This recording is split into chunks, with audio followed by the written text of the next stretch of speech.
Loggains. The Mountaineers travel to Atlanta this week for a 3:30 Saturday game at Georgia State. Coach Loggains will give us an opening statement, and then we'll take questions from reporters.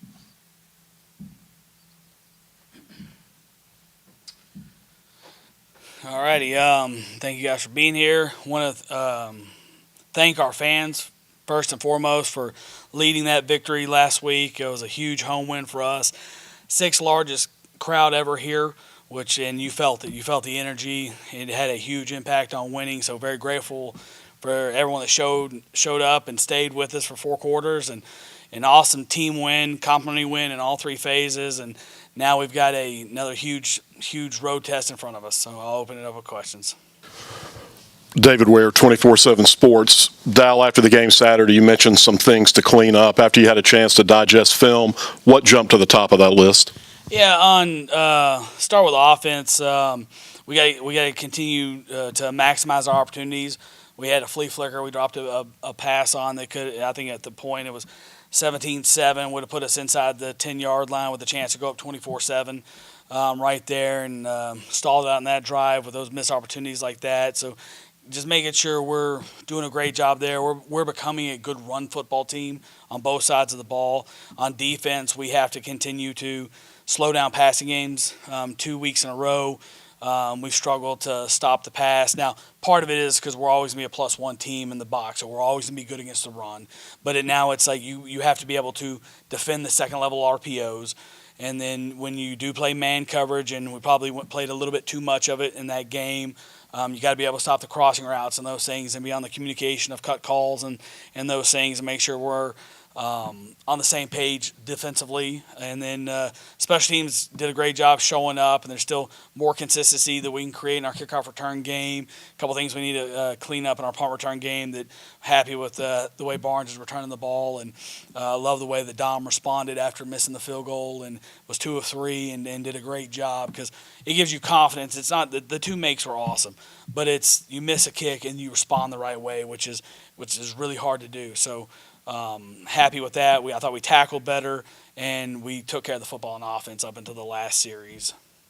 Piggybacking off your special teams commentary, it felt like Saturday there were more of Cash McVay's kickoffs in play. Yeah. Was that intentional? Yeah, by design. We wanted to give those guys a chance to cover a little bit, and we felt really good about the week of practice we had, and we're getting great. Coach Crosby's doing a great job getting the right guys on the field, and they're bringing the right energy. So we wanted to give those guys a chance to affect the game a little bit. Moving forward at quarterback, A.J. Swann's situation, are you just going to continue to practice him as much as his capacity will allow, or is there any thought towards maybe shutting him down for a period of time? No, we'll know more today. They haven't been in yet, and so tonight will be more of a walkthrough, just because I still think that we haven't fully recovered from the Boise game, the travel to Boise. Normally we'd have a practice a day, but we're going to go walk through at night like we did last week. And so it'll buy some time. So we really won't know as much about him until he'll do some stuff today, move around, and be in the training room. But then tomorrow when we practice, we'll have a better feel of where he's at as well. Having Davion Dozier back, and certainly looking back to 100% now, talk a little bit about, from your perspective as a play caller, what is the dynamic when you add that third entity to Dalton Stroman and Jaden Barnes, and what does that allow you to maybe do to apply pressure against the defense? Yeah, Davion was a guy that we recruited at Arkansas, that we had a lot of faith in, that he's been hurt twice, 2 different times with his foot, but Barnes and Cummings are having such a strong year. People play coverages, and they're going to make you beat them outside the box. And they're going to play what people call 44 mini and try to take away your slot and take away the interior, the middle part of the passing game. So when they're doing that stuff, you have to have someone that can take the top off the coverage and beat people on a post. And he got by him twice yesterday, and really had a third time. We overthrew the ball a little bit. He leaned into a defender as he's creating separation, and J.J. threw it a little too far for him, or he would have had 3 explosives right there and a second touchdown. But just the threat of being able to win one-on-one outside just creates, when you are running the ball efficiently, we created more explosives in the run game than we had, and that's a big part because he was able to run by him on a go, run by him on a post for a touchdown, and then even the second post that we missed, they know it's a long foul ball to the offense and it was a missed opportunity, but to the defense, they know we just got beat over the top. We got to soften up a little bit. Will Battersdale with Appalachian Weekly News. Coach, J.J. Cole made his first start of the season, and we can look at the stats and all, but what is your opinion on his performance and how he can improve going forward? Yeah, I was happy with the fact that we talked about the goals. As I told our team we'd win the football game if we tackled well and we didn't turn the ball over. And J.J. took care of the football. He was aggressive when he needed to be aggressive, and he took his shots when he needed, and he had them. And we hit all but one. And we dropped another on the flea flicker, but he threw an accurate ball that should have put us inside the 10-yard line. And so happy the way he managed it. Was disappointed in the to open a series, to have a delay game, things that can't happen, which was his first start. And so it's good that we got to knock that out at home because we're going to go on the road now. And for him, if he is playing in this game, it's just there's more comfort level of you got to think about if you're a quarterback, you're getting your first start ever. What do you do the night before the game? What's your game day routine? You've gone through that as backup, but you've never done that as a starter. And there's more pressure than what people could ever fathom unless you've done that. And I thought he handled that part of it well. I thought he stayed into the game, played one play at a time. I saw a stat line, I peeked at it right before I came down here, and he would have been, if you take out the drops, then he's over 50% as a passer. The completion percentage didn't indicate how well he played or how well he threw the ball as well. And then the team looked really strong in the first quarter. Can you kind of walk us through what happened in the other three quarters when Oregon State was able to claw their way back in? Yeah, you didn't think that last series we finished strong? Oh, you did? Yeah. All right. So you second, third quarter. Yeah. Yeah. Well, here's what happened. Great question. I think we fed off our crowd's energy early and jumped out early, and our special teams showed up, and we played complimentary football in all three phases together.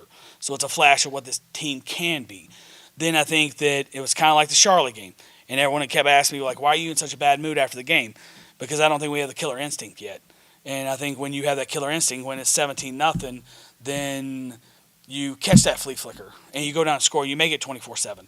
And you don't allow the leaky yardage to start happening in the RPO game, in the second level, the passing game, and you start your mentality changes. And we've talked about this before around here. We have to learn how to win. These kids don't know how to win yet. They haven't been through this yet. They know 5 and 6, and so now you get in these close games and you get ahead, and you start to play complimentary football, all three phases. We don't have a dominant unit, but we're going to be better as a team than we are as an individual unit. So when those things start happening, you have to have the killer instinct to put teams away. And I think if we catch the flea flicker and we finish that drive and all of a sudden you go up right there, then it changed everything. We came out of the second half and scored, I think, on an 11-play drive or a long drive to start the second half, which I would say was good.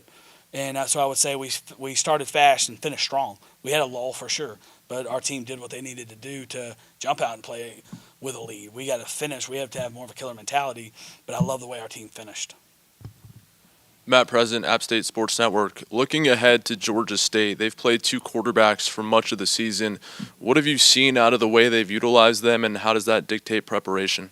Yeah, you go through these challenges. Last week at Oregon State, we didn't know if the guy's hand was going to be healthy or not. So there's plenty of reps to go around. We'll prepare for both of them. We'll be diligent in our preparation. It does create a challenge, just like I'm sure last week they had to prepare for, hey, is it Cole? Is it Swan? Is it Noah? So it's always a challenge, but it really is about you. It's about you having a good plan. It's really about you being good with your eyes and clean with your eyes and clean with your alignments and clean with your assignments and playing good football, because we have enough defense where we'll be prepared either way, and the challenge is the execution. Defensively for Georgia State, what stood out in a game where they held JMU to 14? They have real twitch on their D-line. When you turn on the tape, you're sitting there watching. Oregon State was big, and they were different. They lack some twitch. These guys are twitchy, and it creates a different challenge. So that's why you see them, JMU, who's a really, really good football team, go in there and score 14 points and struggle a little bit because the twitch on their defense is really good. They've got a couple good linebackers, a really good nickel, solid corners. They've done a really good job recruiting. Their record doesn't show that, but when you're just watching the tape, grading individual players, and they've played tough teams now. They've played some good ones. You see the talent they have. Lastly, you talked about what the win meant for your group on Saturday, but you also touched on the fact that it was a big weekend for recruiting, and you had a lot of former players here as well. What does it mean to you to have a day in which you tie the past, the present, and the future of App State football together? It's awesome. That's why I came here.